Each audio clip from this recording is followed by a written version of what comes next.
What's going on, everyone? Got a 2020 Audi A4. Today we're going to show you how to replace the remote battery. So the first thing you're going to want to do is remove the emergency key out of the bottom of the remote. This silver piece is actually the emergency key.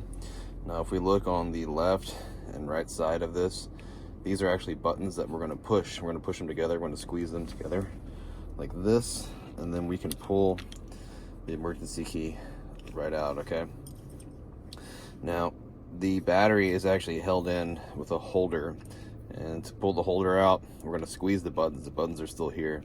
Squeeze them together, and we're going to wiggle and pull, and we will get the holder out. These guys sometimes are kind of stuck, but just keep wiggling and you can pull it right out, okay?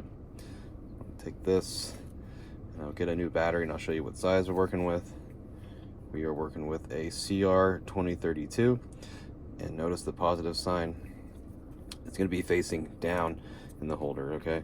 You can see here that there's a little positive sign on the holder itself. So we place it in their downside like that, and we just slip it back into the remote, and we're going to squeeze, and it's going to do a little click. Then we can get the key fob, the emergency key, slap it back in there, it clicks all together, and we're all done. Hope the video was helpful, and if it was, appreciate it if you'd like and subscribe. Catch you guys in the next video.